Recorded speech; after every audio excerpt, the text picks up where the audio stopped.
तो Bayern force on object, किसी भी ऑब्जेक्ट पे लगने वाला बायन फोर्स इक्वल होगा weight of fluid displaced by the object.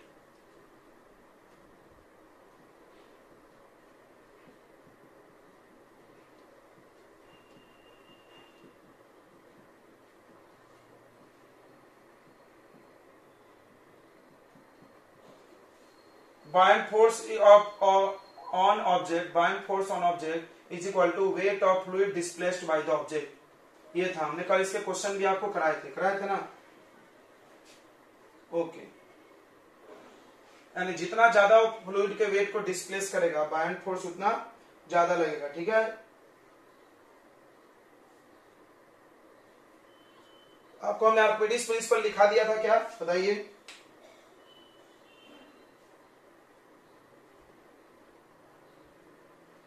Archimedes principal लगा,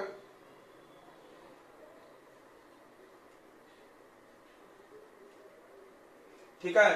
तो एयर, देखो एयर ऑल्सो अप्लाई, ये बताया था हमने, बायन फोर्स, हवा भी बायन फोर्स लगाती है, इसीलिए बलून ऊपर उड़ता है। सो हॉट एयर बलून, इसीलिए जो हॉट एयर बलून होता है बच्चों वो ऊपर जाता है, राइजेस अप। ये जो बलून है अपना, या आप गैस वाला गुब्बारा ले लो, वो भी ऊपर क्यों जा रहा है, इसको कौन ऊपर धकेल रहा है बताओ, एयर, एयर का बायन फोर्स। क्लियर हो गया, बलून जो ऊपर उड़ रहा है वो बायन फोर्स से उड़ रहा है, हवा के। तो सब कुछ क्यों नहीं उड़ रहा है, क्योंकि हवा का बायन फोर्स बहुत कम है, सब कुछ नहीं उड़ सकता भाई। बायन फोर्स जो होगा वो कम है, डेंसिटी पे डिपेंड करता है, एयर का डेंसिटी कम है तो बायन फोर्स भी कम होगा। अब बात करते हैं हम लोग एप्लीकेशन ऑफ आर्किमिडीज प्रिंसिपल का। इस प्रिंसिपल का यूज कहां है, तो कल हमने आपको बताया था कि इसका इस्तेमाल होता है designing of ships and submarines.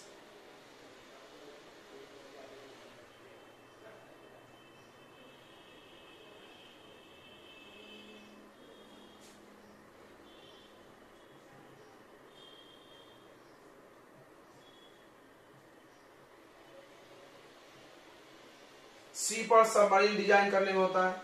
उसके बाद यूज बाय लैक्टोमीटर, ध्यान सुनो, use in lactometer,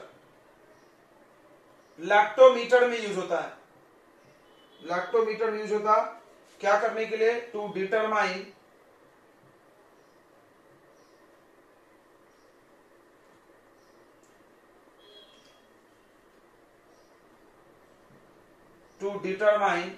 purity of milk. तो कोई पूछा व्हाट इज लैक्टोमीटर, तो तुम बता सकते हो लैक्टोमीटर एक डिवाइस है जो मिल्क की प्यूरिटी को नापता है, याद रखना, शुद्धता। दूसरा, यूज इन हाइड्रोमीटर, एक हाइड्रोमीटर आता है बच्चों, एक हाइड्रोमीटर आता है, ये क्या नापता है, density of fluid.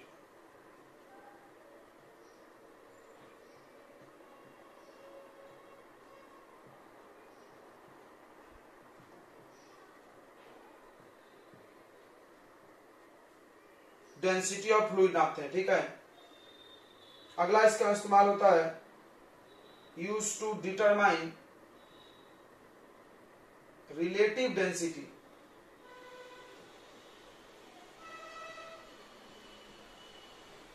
Relative density of object, of substance.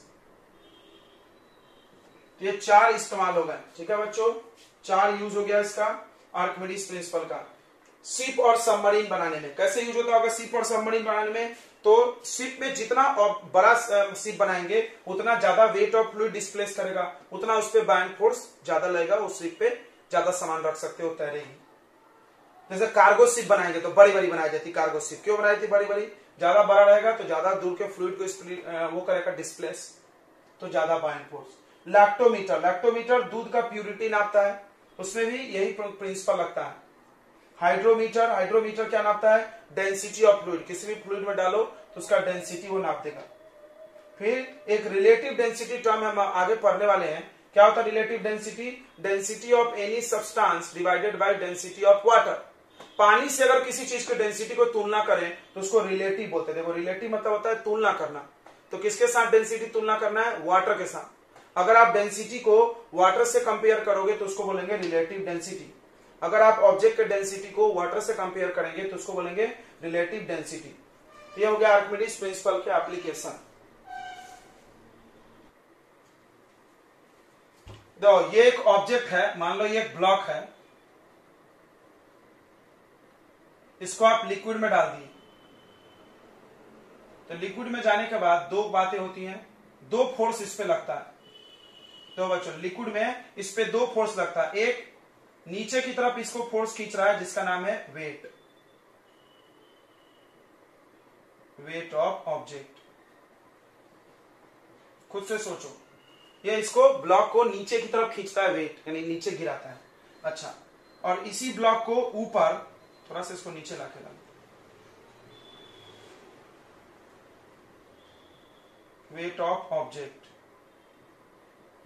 ये डाउनवर्ड काम करता है। सबको पता है वेट एक फोर्स है और नीचे की तरफ खींच रहा है। किसी भी वस्तु को नीचे कौन गिराता है? वेट उसका। ओके, और ऊपर धकेल रहा है, ऊपर कौन धकेल रहा है बच्चों बताओ? Bayern force, Bayern force.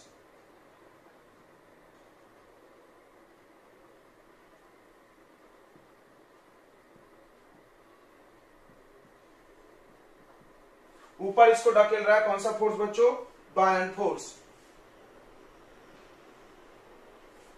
अब देखो ये अपवर्ड है। अब तुम खुद सोचो, तुम पढ़े लिखे हो कि कोई भी एक ऑब्जेक्ट है, इस पे इधर भी कोई खींच रहा हो और इधर भी कोई खींच रहा हो। ये किधर जाएगी कैसे पता चलेगा बताओ? ये किधर जाएगी कैसे पता चलेगा? नीचे जाएगी कि ऊपर जाएगी कि कहीं नहीं जाएगी, कैसे पता चलेगा? जल्दी बताइए। हाँ गुड गुड, किस तरफ से ज्यादा, बस हो गया, यही जवाब है यार, यही जवाब है। तो किसी भी ऑब्जेक्ट पे टू टाइप ऑफ फोर्स काम करता है on object in water. Two forces, दो फोर्सेस एक्ट करते हैं। पहला वेट है उसका, वेट ऑफ ऑब्जेक्ट जो कि डाउनवर्ड काम कर रहा है, और दूसरा है बायन फोर्स जो कि अपवर्ड काम कर रहा है। अब इसमें तीन कंडीशन बनेगी। पहला कंडीशन,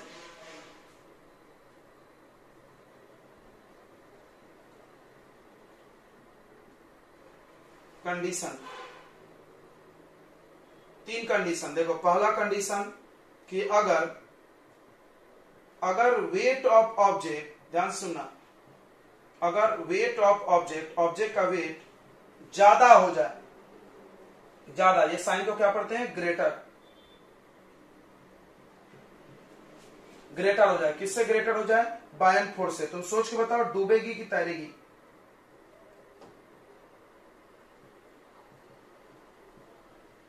डूब जाएगा, बराबर। सोचे देखो ये ब्लॉक है, वेट ज्यादा, देखो नीचे की तरफ ज्यादा फोर्स, ऊपर की तरफ कम, तो डूबेगा। तो सिंक, सिंक यानी डूबना।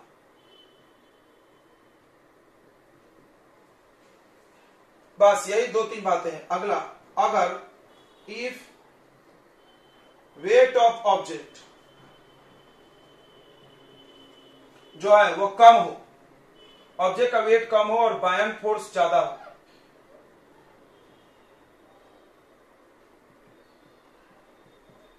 तो अब बताओ क्या होगा?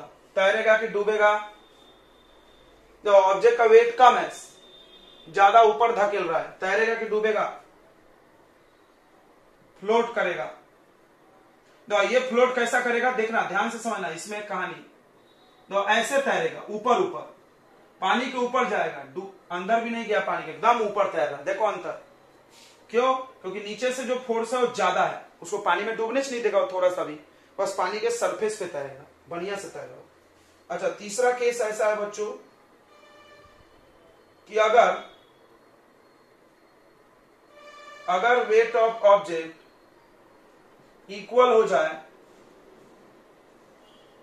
बायन फोर्स के, तब बताओ तैरेगा कि डूबेगा?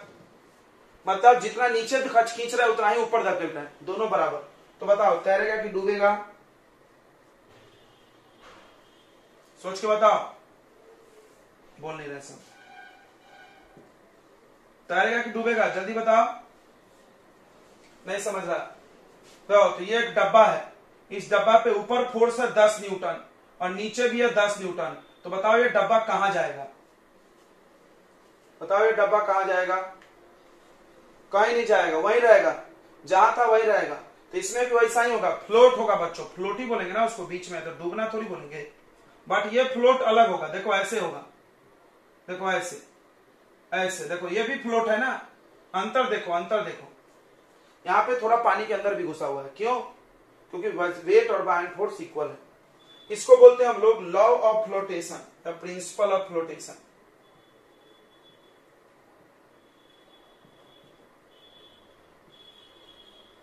प्रिंसिपल ऑफ फ्लोटेशन क्या होता है? प्रिंसिपल ऑफ फ्लोटेशन कि अगर कोई ऑब्जेक्ट का वेट बायन फोर्स के इक्वल हो जाए। अच्छा, बायन फोर्स को आर्किमिडीज प्रिंसिपल ने क्या बोला था, कोई बताएगा? Buoyant force is equal to क्या बोला था उन्होंने, Archimedes principle? Buoyant force equal to क्या बोले थे? हाँ,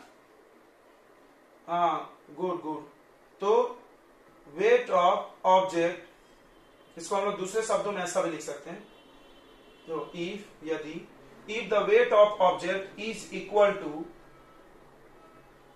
टू बायन फोर्स को हम लिख देंगे वेट ऑफ वाटर डिस्प्लेस्ड। बोल सकते हैं क्या कि नहीं बोल सकते हैं?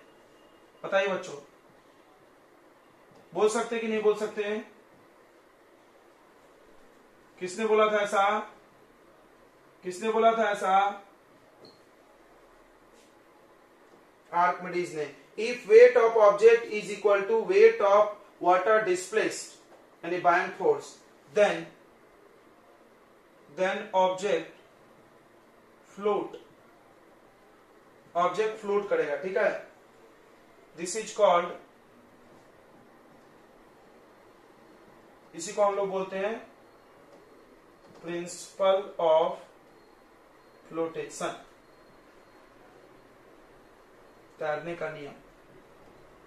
बट कोई जरूरी नहीं इक्वल, अगर बायन फोर्स ज्यादा भी रहेगा तो भी तैरेगा, दोनों केस में तैरेगा। यानी डूबेगा कब? एक ही केस है, जब वजन उसका ज्यादा हो जाए। अब देखो एक एग्जांपल देते हैं हम, तुम देखना होता है ऐसा कभी कभी, ये एक नाव है, पानी में जा रही है, इस पे 2 पैसेंजर चढ़ा तो नाव तैर के जा रही है। अब जबरदस्ती इस पे 10 लोग चढ़ गए, क्या होगा? नाव डूब जाएगी। क्यों डूब जाएगी बताओ? जब बहुत सारे लोग चढ़ेंगे तो क्या बढ़ जाएगा? वेट, नाव का वेट ज्यादा हो जाएगा। किससे ज्यादा हो जाएगा? बायन फोर्स से, क्योंकि उस नाव में 3-4 पैसेंजर बैठने की सुविधा थी। 3-4 पैसेंजर तक बैठेगा तो वेट कम रहेगा, बायन फोर्स ज्यादा रहेगा। बढ़ते जा रहे हो तुम, तो वेट बढ़ते जा रहा है उसका, बढ़ते बढ़ते अगर बायन फोर्स से जैसे ही वेट ज्यादा हुआ, नाव डूब गई। तुम देखो कागज की किश्ती बना लो, नाव बना लो, उस पर एक छोटा सा पत्थर डालो, तैर रहा है, एक और छोटा डालो, तैर रहा है। 3-4 पत्थर डालने के बाद नाव डूब जाएगी तुम्हारी कागज की। क्यों डूब जाएगी? वो नाव कब डूब जाएगी? जब उस कागज पे तुम जो वजन डाल रहे हो, ये पत्थर, उसका वो नाव का वजन बढ़ा रहा है, तो वेट ज्यादा हो जाएगा ऑब्जेक्ट का, किससे? बायन फोर्स से, वो डूब गया। क्लियर हो गया बच्चों? क्लियर हो गया कि नहीं हो गया? दो बच्चों, फ्लोट करने का एक और कारण होता है डेंसिटी। बट कभी भी ऐसे सवालों का जवाब डेंसिटी मत देना जिसमें सेम चीज से बना हो। देखो नहीं तो ये अक्सर ऐसे क्वेश्चन आते हैं किसी भी कंपटीशन में, क्या कि लोहे की, ध्यान से सुनना, क्वेश्चन आता है कि आयरन का नेल डूब जाता है और आयरन का सीप तैर रहा है, तो वहां पर अगर आप डेंसिटी वाला लॉजिक डालोगे तो गलत हो जाएगा, क्योंकि दोनों आयरन का बना हुआ है, दोनों लोहे का बना है ना भाई, एक तैर रहा है एक डूब रहा है। तो वहां पर अभी जो हम पढ़ाए थे वो wait of water displaced and weight of the object, वो लॉजिक से आंसर आते हैं। क्लियर है? बट अगर दो अलग अलग ऑब्जेक्ट में सवाल पूछा जाए, जैसे एक सवाल आता है कि why cork float but nail sink, देखो क्वेश्चन देखो, why cork float but nail sink? एक ये क्वेश्चन।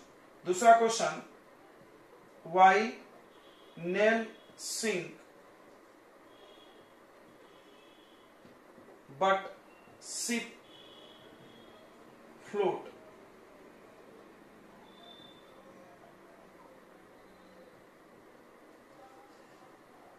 तो दोनों क्वेश्चन के आंसर अलग अलग लिखने होंगे, क्योंकि देखो यहां पर शिप और नेल दोनों एक ही आइटम का बना है, लोहे का डेंसिटी दोनों में सेम है। बट यहां पर कॉर्क और लोहा सेम नहीं होता है। कॉर्क अलग मटेरियल है, लोहा अलग है भाई। तो देखिए इसका जवाब क्या लिखा जाएगा, इसका जवाब डेंसिटी से दिया जाएगा। तो आइए डेंसिटी वाला लॉजिक समझते हैं। इसमें वही पूछा है कि अगर डेंसिटी ऑफ ऑब्जेक्ट, पानी का डेंसिटी ऑब्जेक्ट कम हो, किससे? डेंसिटी ऑफ वाटर,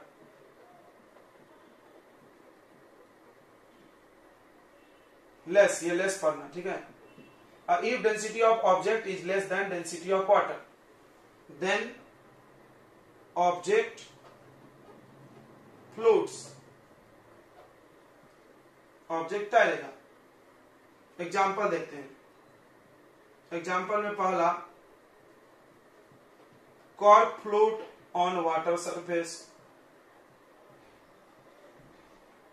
कॉर्क पानी में तैरता है भाई, क्यों तैरता होगा? क्योंकि कॉर्क का डेंसिटी कम होगा। दूसरा, लकड़ी भी तैरता है, तुमने देखा होगा, would float on water surface. लकड़ी भी तैरता है पानी के सरफेस पे, लकड़ी का भी डेंसिटी कम होगा पानी से। Ice float on water surface, ice floats on water surface. क्यों भाई? क्यों क्यों क्यों? क्योंकि आइस का डेंसिटी पानी से कम होगा। तो पहले चैप्टर में भी पढ़े थे तुम। तीसरा, glass plate float on mercury. देखो मर्क्यूरी में ग्लास डाल दो, कांच का टुकड़ा तैरेगा, नहीं डूबेगा,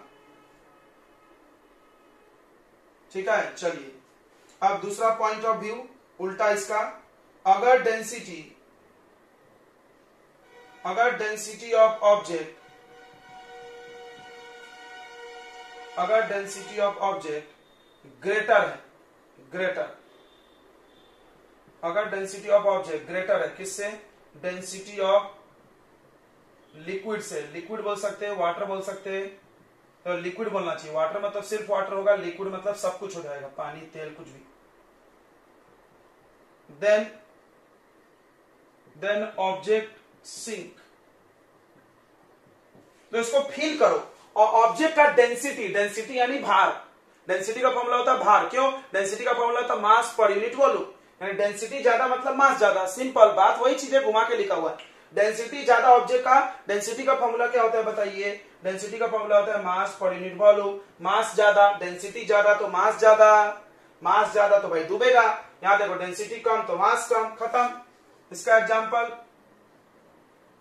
आयरन नेल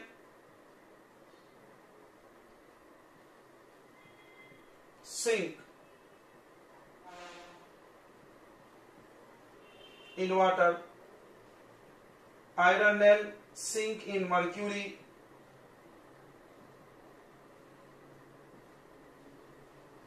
तो आप इस क्वेश्चन के आंसर लिख लेंगे, बिल्कुल लिख लोगे। Why cork float? Because density of cork is less than water. Because density of cork is less than water. Iron nail sink, but density of iron nail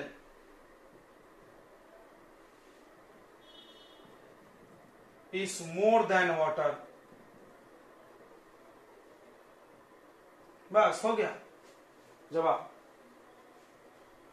इसका जवाब लिखने के लिए आप वेट ऑफ ऑब्जेक्ट डिस्प्लेस वाला answer लिखें। Why iron nail sink but ship float. तो जवाब क्या होगा? Because the weight of water displaced by nail, weight of water displaced by nail, पानी जितना हटाया नेल ने वो वजन क्या होगा? कम होगा। किसके? वेट ऑफ नेल से। क्लियर हो गया? बिकॉज, नहीं तो ऐसा लिखो, पहले वेट की बात करो। बिकॉज वेट ऑफ नेल, बताओ डूबेगा तो वेट क्या होगा? ज्यादा। Weight of nail is more than wait of water displaced bye it.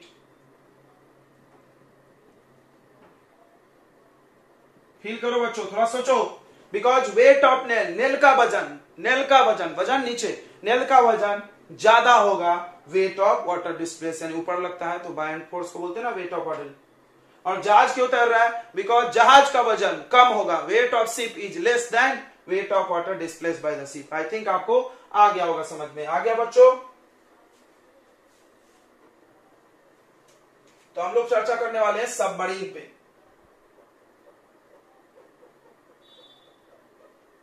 बताइए बच्चों, how submarine float and sink. भाई हमको ये बात तो समझ में आ रही है कि कोई भी चीज तैरेगा तो कैसे तैरेगा? कैसे तैरेगा? उसका वेट क्या होगा? कम होगा। हाँ, ये समझ गया। अच्छा, कोई भी ऑब्जेक्ट डूबेगा ये भी समझ गया, उसका वेट ज्यादा। अब ये सबमरीन का तो हिसाब किताब समझ में नहीं आ रहा, तैरता भी है डूबता भी है। अरे यार बहुत सिंपल है, बहुत सिंपल है। आप दोनों कॉन्सेप्ट को मिला के सोचो, अभी आपने पढ़ा कि कोई भी ऑब्जेक्ट तैर रहा है तो उसका वेट जो है वो मोर है, सॉरी वेट जो है वो लेस है, कम है तो तैर रहा है, सही है। और कोई भी ऑब्जेक्ट अगर डूब गया है पानी में तो उसका वेट ज्यादा है। किससे ज्यादा है? ये याद रखो दिमाग में, किससे ज्यादा है? Wait of water displaced. किससे ज्यादा है ये याद कर जाएं, wait of water displaced by object. उस ऑब्जेक्ट ने जितने दूर के पानी को हटाया उसके वजन से, इसी से तुलना करना, इसी से कंपेयर करें। अगर वेट कम है तो तैरेगा इससे, अगर वेट ज्यादा है इससे तो डूबेगा। क्लियर हो गया? वेट का खेला। तो सबमरीन तैरता भी है डूबता भी है। इसका मतलब अगर कोई अपना वजन घटा ले, देखो इस यहां से यहां सोचो, अगर कोई अपना वजन घटा ले, कम कर ले तो तैर जाएगा, अगर कोई अपना वजन बढ़ा ले तो वो डूब जाएगा। वाह ग्रेट। तो सबमरीन भी ऐसे ही होता है बच्चों,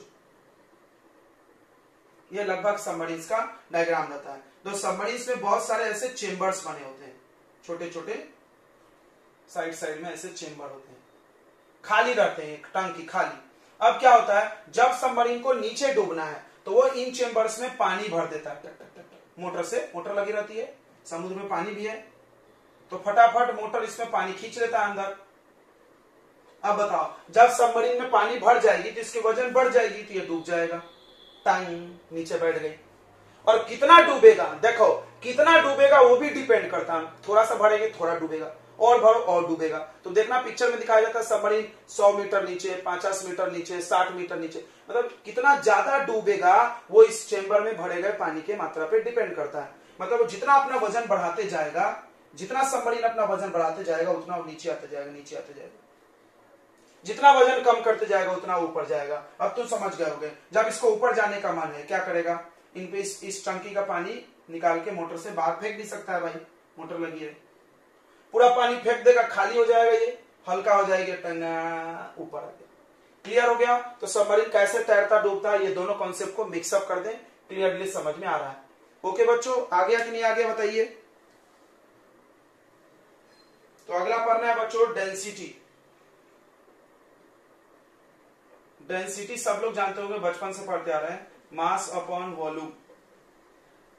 डेफिनेशन क्या होता है, mass per unit volume is called density. Mass per unit volume is called density. Unit volume के मास को क्या बोलते हैं हम लोग, डेंसिटी बोलते हैं बच्चों। यूनिट वॉल्यूम के मास को क्या बोलते हैं, डेंसिटी बोलते हैं। अब बात करते हैं एसआई यूनिट ऑफ डेंसिटी। तो इस डेंसिटी का यूनिट चाहिए तो मास का यूनिट रख दो ऊपर केजी, वॉल्यूम का यूनिट होता है मीटर क्यूब। क्यों? क्योंकि वॉल्यूम होता है बच्चों length into breadth into height. Length भी मीटर में, ब्रेथ भी मीटर में और हाइट भी मीटर में होता है। तो वॉल्यूम का यूनिट क्या आ जाएगा, मीटर क्यूब। इसका यूनिट आ गया बच्चों केजी, और मीटर क्यूब को ऊपर ले लेंगे तो पर मीटर क्यूब। अब इसका एक और यूनिट होता है other unit, not SI, not SI, other unit, other smaller unit, छोटा unit, other smaller unit of density. दूसरा छोटा यूनिट इसका होता है, देखो केजी की जगह ग्राम आ जाएगा और मीटर क्यूब की जगह सेंटीमीटर क्यूब आ जाएगा। अब एक और बात सुनो, 1 सेंटीमीटर क्यूब बराबर 1 ml होता है। 1 सेंटीमीटर क्यूब 1 मिलीलीटर के बराबर होता है। तो इसको कोई कोई ऐसा भी लिख सकता है, ग्राम पर ml, याद रखना। एक एक चीज हम तुमको बता रहे हैं। अब बात करते हैं डेंसिटी ऑफ वाटर की, बहुत जरूरत पड़ती है, इसको याद कर जाना। अगर पानी का कोई डेंसिटी पूछे तो 1 बताओ, 1 देखो आराम से याद हो गया। बट ग्राम में, ग्राम पर ml, ग्राम पर सेंटीमीटर क्यूब में ध्यान रखना। अगर ऐसा यूनिट में बोलोगे तो 1000 होगा, 1000 केजी पर मीटर क्यूब। बहुत इंपॉर्टेंट डाटा, इसको याद कर जाओ। डेंसिटी ऑफ वाटर 1 ग्राम पर सेंटीमीटर क्यूब, ग्राम में बोलेंगे तो, अगर केजी में बोलेंगे तो 1000, आराम से याद हो जाएगा। अच्छा, अलग अलग ऑब्जेक्ट की डेंसिटी अलग अलग होती है। सबसे मैक्सिमम डेंसिटी किसका है बताए थे हम, बताओ। मैक्सिमम डेंसिटी लिक्विड मर्क्यूरी कितना होता है पता है क्या, 13.6 ग्राम। मतलब 1 ग्राम, सॉरी 1 सेंटीमीटर क्यूब डेंसिटी लाओगे तो उसका वजन होगा 13 ग्राम। सोचो बहुत भारी है। और पानी 1 ग्राम होगा। जितने पानी का वजन 1 ग्राम है उतना ही अगर मर्क्यूरी लाए तो 13 ग्राम हो जाएगा उसका वजन। सॉलिड का डेंसिटी ज्यादा होता है लिक्विड से, ये भी पता होगा, सबको पता ही होगा ना। अगर हमारे पास सॉलिड है, अगर हमारे पास लिक्विड है, अगर हमारे पास गैस है, इसमें सॉलिड का ज्यादा, लिक्विड का कम, गैस का सबसे कम। जैसे किसी ने पूछा आयरन और मर्क्यूरी और एयर, किसका डेंसिटी ज्यादा, आयरन का, सॉलिड है इसीलिए। ठीक है, इतनी बातें समझ गए आई थिंक। जिसका डेंसिटी ज्यादा होगा वो सिंक हो जाएगा, ये भी पढ़ा तुमने अभी। जिसका डेंसिटी ज्यादा होगा वो सिंक हो जाएगा बच्चों।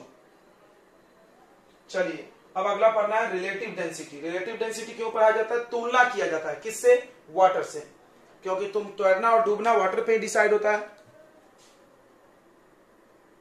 बहुत इंपॉर्टेंट टॉपिक पढ़ा था हमने, हम आपको प्रेशर पढ़ा दिए। प्रेशर पढ़ाने के बाद बायन फोर्स पढ़ाएं या थ्रस्ट।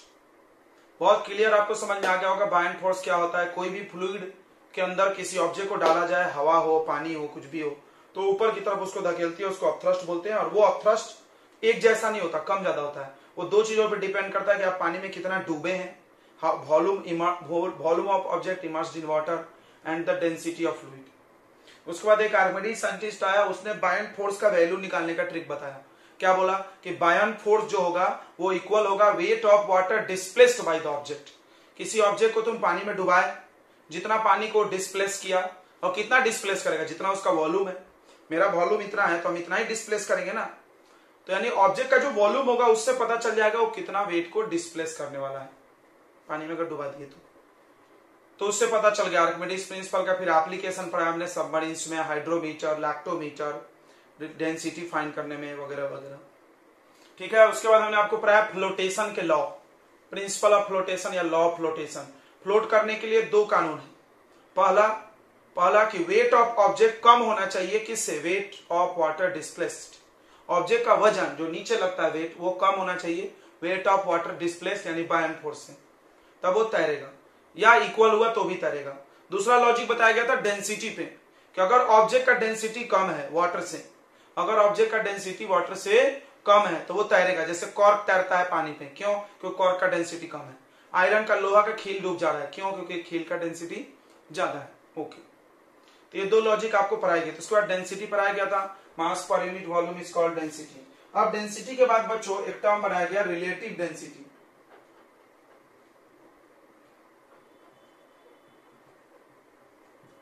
क्यों बनाया गया कि आखिर आप सारे ऑब्जेक्ट को तो पानी में डाल के देखते हो तैर रहा है कि डूब रहा है, तो यानी हम पानी से डेंसिटी का तुलना करते हैं।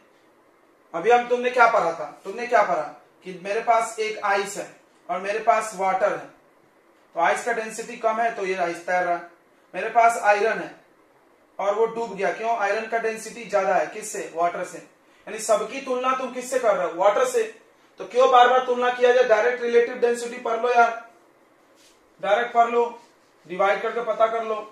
तो रिलेटिव डेंसिटी का फॉर्मूला क्या है? बहुत आसान है, देखो, डेंसिटी ऑफ सब्सटेंस, किसी भी सब्सटेंस का डेंसिटी ऊपर ले लो जिसका निकालना है, और उसको डिवाइड कर दो डेंसिटी ऑफ वाटर से। किसी भी सब्सटेंस का डेंसिटी ले लो, उसको वाटर से डिवाइड कर दो, तो रिलेटिव डेंसिटी आ जाएगा। ठीक है, तो रिलेटिव डेंसिटी क्या है? तो density of any object with respect to water, density of any object with respect to water, पानी से अगर तुलना कर दो, is called relative density।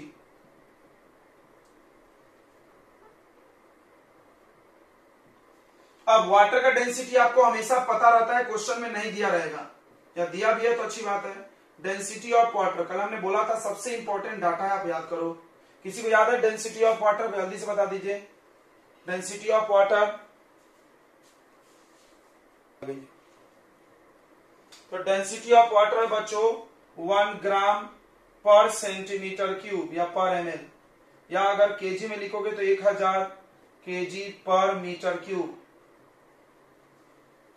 ये वैल्यू आपको खुद से पता रहेगा, ठीक है? बस इसमें और कुछ जरा रॉकेट साइंस नहीं है। कोई कोई इसका डेफिनेशन ऐसे भी लिखता है, द रेशियो ऑफ, एक और तरीका है डेफिनेशन लिखने का,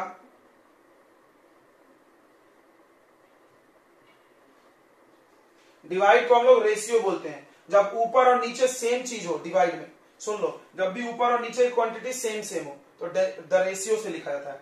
ऊपर भी डेंसिटी नीचे भी डेंसिटी, तो ऐसा लिखेंगे, the ratio of density of substance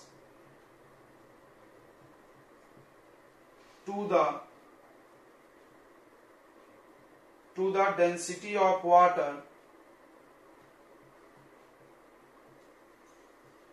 is called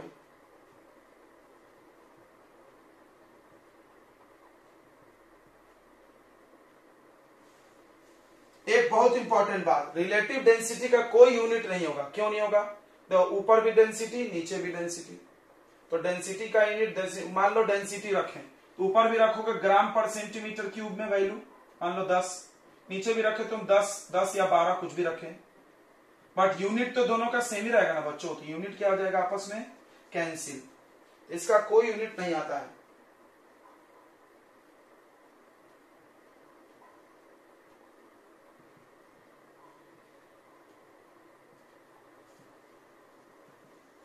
हो सकता है आपसे कोई पूछ ले इसका यूनिट, तो प्लीज से कहीं भी फिजिक्स में आपको ऊपर और नीचे सेम नाम दिखा, देखो डेंसिटी, तो समझ जाओ उसका कोई यूनिट नहीं होगा। और ऐसे लोगों का डेफिनेशन लिखते समय द रेशियो यूज किया जाता है, डिवाइड। ओके, चलिए, तो इस पे एक दो क्वेश्चन कर लिया जाए। देखिए, एक दो क्वेश्चन कर लिया जाए। पहला क्वेश्चन है, the relative density of silver. अच्छा, रिलेटिव डेंसिटी से फायदा क्या, हम तो ये भी बता दें कि अगर रिलेटिव डेंसिटी 1 से ज्यादा आ गया तो वो डूब जाएगा। अगर रिलेटिव डेंसिटी ग्रेटर देन 1 आया तो सिंक होगा वाटर में। क्यों होगा तुम भी समझ गए, क्योंकि वाटर का डेंसिटी 1 है, 1 से ज्यादा तो ज्यादा डेंसिटी तो डूबना ही चाहिए। देखो, अगर रिलेटिव डेंसिटी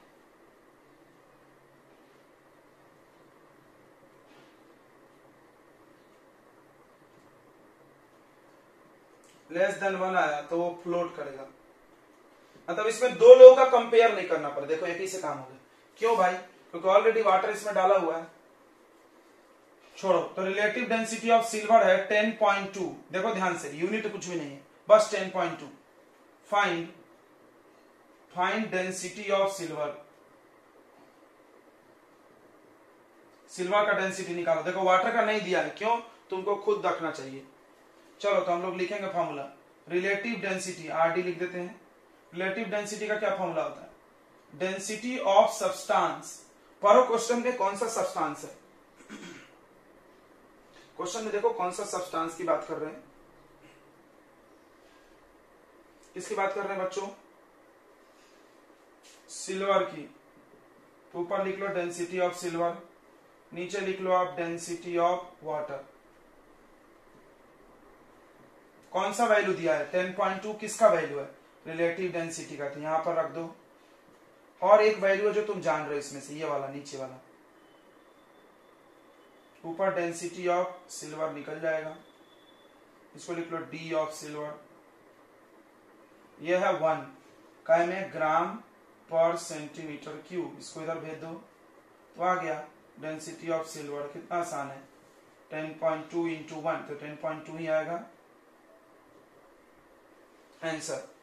ठीक है बच्चों, तो ये आसान सा क्वेश्चन आता है। देखिए तो ये लास्ट क्वेश्चन है इस चैप्टर का। अब हम लोग सारे क्वेश्चंस भी कर लिए, सारे कॉन्सेप्ट भी पढ़ लिए हैं। क्या बोल रहा है? The volume of solid of mass, यानी ये तो मास है, देखो ग्राम में है तो, और ये वॉल्यूम है। Volume centimetre cube, metre cube, ml, millilitre, कुछ में भी हो सकता है। ये वॉल्यूम है। मास दिया, वॉल्यूम दिया, तो डेंसिटी पूछा है। पहला तो ऐसे फार्मूला भेज दे। बताइए बच्चों डेंसिटी का क्या फार्मूला होता है? बताइए जल्दी से। Mass upon volume. तो मास रख दीजिए ऊपर 500 ग्राम, यूनिट जरूर रखना, और ये रख दो 350। तो यहां पर एसआई हम लोग नहीं बना रहे, बस यहीं पर, नहीं तो फिजिक्स हर जगह एसआई चलता है, बट हम लोग बिना एसआई का भी कर सकते हैं क्योंकि डेंसिटी ग्राम में भी आता है। नहीं तो बाकी सब जगह ऐसा अलाउ नहीं है, ग्राम को केजी करना पड़ता है। 0 से 0 काट दो, 5 10 जा, यहाँ कर भी लोगे तो कोई गलत नहीं होगा लेकिन टाइम वेस्ट होगा। 5 10 जा, 5 7 जा, यार 1.4 आ रहा है क्या? 1.4, गुड, ग्राम पर सेंटीमीटर क्यूब। चलिए अब बताइए मास ऑफ वाटर डिस्प्लेस कैसे निकलेगा? Archimedes principal. मास ऑफ या वेट ऑफ वाटर डिस्प्लेस्ड किसके इक्वल होता था?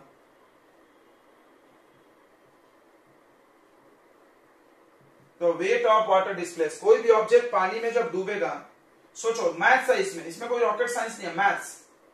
जैसे हम एक इतने बड़े डब्बे को पानी में डुबाएं तो कितने दूर के पानी को हटाया होगा? जितना इसका साइज है। सोचो भाई, तुम कहीं जाके बैठे हो, मान लो इधर पूरा भीड़ जगह है, आप जाके कहीं बैठो तो आप कितने लोगों को हटाओगे? जितना जगह आपके में आपको रखने में लगता है, बराबर है कि नहीं? मान लो हम ये पेन को यहां रखें, पेन को रखें तो कितना जगह खाली करेगा अगल बगल का? जितना जगह इसको लगा, जितना जगह लगा उसका वॉल्यूम बोलते हैं इसको। कोई भी ऑब्जेक्ट जितना स्पेस ऑक्यूपाई करता है, ये तो मैथ्स में पढ़ोगे जरूर, surface area volume. The space occupy bye the object is volume. अगर हम इसका वॉल्यूम निकाल लें उतने दूर का ही पानी डिस्प्लेस करेगा, ये चीज ध्यान रखें। क्या आपको ये बात समझ में आई? क्या आपको ये बात समझ में आई? आप बचपन में कौवा वाला कहानी पढ़ोगे, कौवे ने पत्थर डाला, पानी ऊपर आ गए, पी लिया उसने, तो कैसे हुआ संभव? तो जब पत्थर डाले पानी में तो पानी ऊपर क्यों आई? कोई पत्थर जाके कुछ जगह, इतना जगह खा गया पत्थर में, उतने जगह का पानी कहां चला गया? ऊपर। क्लियर हुआ? तो कोई भी ऑब्जेक्ट को पानी में डुबाने पे कितना वो दूर के पानी को हटाएगा वो कैसे पता चलेगा? उस ऑब्जेक्ट का क्या निकाल लो आप? वॉल्यूम। इसमें कोई प्रिंसिपल नहीं है, ओनली मैथ्स है। मैथ्स है, मैथ में भी यही पढ़ाया जाएगा आपको कि किसी भी चीज को रखोगे तो कितने दूर का स्पेस कवर करेगा, वो कैसे निकलेगा उससे? वॉल्यूम। इसका तो वॉल्यूम दिया है ना, क्या दिया है बच्चों? 350 दिया है कि नहीं दिया है? बताओ। वॉल्यूम ऑफ ऑब्जेक्ट दिया है, कितना दिया ऑब्जेक्ट का वॉल्यूम? 350 centimetre cube. तो मास ऑफ वाटर डिस्प्लेस भी कितना होगा?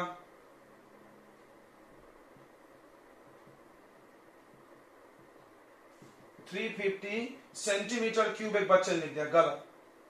क्यों? क्योंकि सेंटीमीटर क्यूब में वॉल्यूम आता है, देखो हम अंडरलाइन कर रहे हैं। मास काय में आता है? ग्राम में, तो ग्राम में लिखना है। क्लियर हो गया?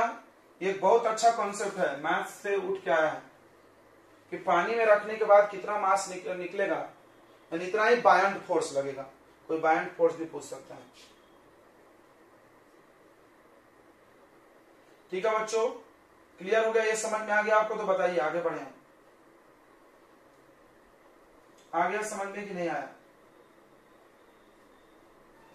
तो ये बहुत अच्छा कॉन्सेप्ट है कि आप किसी भी ऑब्जेक्ट को पानी में डुबाओगे तो कितने दूर के पानी को हटाएगा, जितना उसको रखने में स्पेस लगता है। अब आते हैं relative density. Relative density of solid, क्या फॉर्मूला था? अभी बताया था हमने। रिलेटिव डेंसिटी का फॉर्मूला है, ऊपर रखो डेंसिटी ऑफ सॉलिड और नीचे क्या रखेंगे? जल्दी बोलो। Density of water. दोनों पता आपको। तो डेंसिटी ऑफ सॉलिड ये निकाला था हमने 1.4 और डेंसिटी ऑफ वाटर तो 1 है यार। कितना आसान है ये, कितना आसान है। तुम देखो न्यूमेरिकल, तो 1 से किसी चीज को डिवाइड करो मत करो उतना ही आ जाएगा। अच्छा सॉरी, यूनिट कुछ भी नहीं आएगा। क्यों नहीं आएगा? देखो यूनिट क्यों नहीं आएगा, यहां समझो। 1.4 का यूनिट क्या है? ग्राम पर सेंटीमीटर क्यूब। अच्छा, वाटर का डेंसिटी भी होता है 1 ग्राम पर सेंटीमीटर क्यूब। ये इससे कट गया। यही चीज हम जब भी समझा रहे थे कि रिलेटिव डेंसिटी का कोई यूनिट नहीं होता है, क्योंकि कट गया। अब कोई बता सकता है कि ये तैरेगा कि डूबेगा? कैसे पता चला? वेरी गुड, हाँ गुड। सिंक होगा because relative density greater than 1। जिसका भी रिलेटिव डेंसिटी 1 से ज्यादा, मतलब पानी से ज्यादा, पानी से ज्यादा डेंसिटी तो डूबना चाहिए। तो इस तरह से बच्चों आपको आई थिंक समझ में आ गया होगा। आप इस न्यूमेरिकल को बना के 2 चीजें सीखे हो। पहला कि किसी भी चीज को पानी में डुबाएंगे तो कितने दूर के पानी को हटाएगा, उसको कैसे निकाला जाए, उसके वॉल्यूम से। ग्रेट। और ये तो आप पढ़े हो, रिलेटिव डेंसिटी का फॉर्मूला अभी पढ़े थे, और वो डूबेगा कि तैरेगा, और रिलेटिव डेंसिटी को भी देख के पता चल जाता है। इसके पहले हम लोग कैसे करते थे? डेंसिटी ऑफ ऑब्जेक्ट और डेंसिटी ऑफ वाटर, दो डेंसिटी लिखना पड़ता था। उन्हीं दोनों डेंसिटी को यहाँ पे डिवाइड कर दिए। देखो आगे